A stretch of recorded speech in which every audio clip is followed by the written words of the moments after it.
Tumingin sa salamin, may isang anghel na dumating, padala ng Diyos para sa akin, upang ako'y mahalin.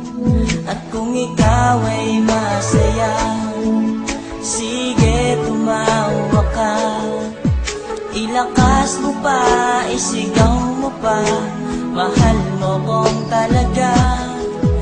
Minahal naman kita, bakit ako iniwan mo?